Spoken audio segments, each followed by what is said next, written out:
শোনেন সবাই, আজকের এই সালিশ বয়সে গ্রামের এলাকার শান্তির জন্য সত্যটা আগে তুলে ধরতে হবে, মিথ্যা কম। রশিদ, বলো তোমার কি সমস্যা, তোমার কি অভিযোগ? এই মালিক, আমার বউ শিরিনের সাথে পরকিয়া করেছে। এ চুপ, আগে সব কথা শুনি, সত্যটা জানি, তারপরে ডিসিশন আসছি। এ মালিক, তোমার কিছু বলার আছে? বলা থাকলে বলো। চেয়ারম্যান সাহেব, সব কথা মিথ্যা, প্রমাণ ছাড়া কেউ কারোর দোষ দিতে পারে না। রোজির চলো কথা আমার বাপু, তোমার বউ যা করেছে, তোমার যদি কোনো প্রমাণ ঠাইতে দেখাও। প্রমাণ আছে, রাতের বেলা আমার বউর সাথে ফোনে কথা কয়, রাতের বেলা বাজারে দেখা করে, গ্রামের লোক সব জানে। মাদবো সাহেব, শুনলাম তো, এবার শিরিনের থেকে কিছু জিজ্ঞাসা করি। শিরিন, এই বিষয়ে তুমি কি বলবো? বলতে থাকো, তোমার কিছু বলার থাকলে তুমি বলতে পারো, কোনো ভয় নেই, সমস্যা নেই, আমরা তো আছি। চেয়ারম্যান সাহেব, আমি তো ভুল করে ফেলাইছি, এখন আমার মনের কথা তো কেউ শুনলি না। দেখেছেন চেয়ারম্যান সাহেব, নিজের দোষ নিজেই স্বীকার করতেছে, পরকিয়া তো করেছে, হায় লজ্জা কিছু নেই রে। পুরি দোষ।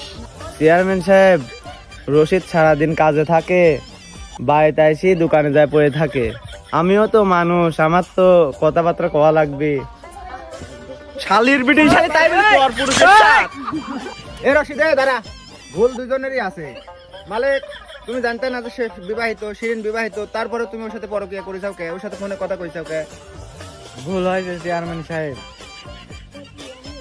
এ ভুলটা একটু করিস বাপু, তোমরা দুইজনে, শাস্তিও তো তাই তোমার আছে, শাস্তিও দিতে হবে। এ মালিক, গ্রামের নিয়ম অনুযায়ী শিরিনের সাথে তোমার সব সম্পর্ক ছিন্ন করে ফেলতে হবে, আর কোনো যোগাযোগ করা যাবে না। আর গ্রামের যত মানুষজন আছে সবার সামনে তোমার মাপ চাতে হবে, আর বিশেষ করে রশিদে তুমি জরিমানা দিলে। দেখবেন, বিয়ে তো করা লাগলি না। হ্যাঁ চেয়ারম্যান সাহেব, আমি রাজি। রশিদ, সবই তো শুনলাম, সবই তো জানলাম, এখন তোমার ভিতর ডিসিশন। তুমি সংসার রাখবে না সংসার ভেঙে ফেলা দিবে? তুমি যেটা বলবে সেই অনুযায়ী আমরা বিচারের রায় না পাবো। মাদবো সাহেব কি বলেন? আমার তো ছোট একটা সওয়াল আছে, আমার হানে এই বই লেখা লাগবে। হ্যাঁ চেয়ারম্যান সাহেব, আমি এই বই লাগবো। চেয়ারম্যান সাহেব, আমি কথা দিচ্ছি, আমি আর জীবনে সব কিছু করবো না। তো সালিস আজকে এই পর্যন্তই। তো আজকের এই বিচার কার্য থেকে আমরা কি শিখলাম? পরকীয়া শুধু একটা সংসারকেই ভাঙে না, একটা সমাজকে কলুষিত নষ্ট করে দেয়। সবার উদ্দেশ্যে একটা কথা বলতে চাই, পরকীয়া আমরা কেউ করবও না, কোনো সময় প্রশ্রয় দেব না। আমরা যদি এ বিষয়ে জানতে পারি, আমাদের পক্ষ থেকে কঠোর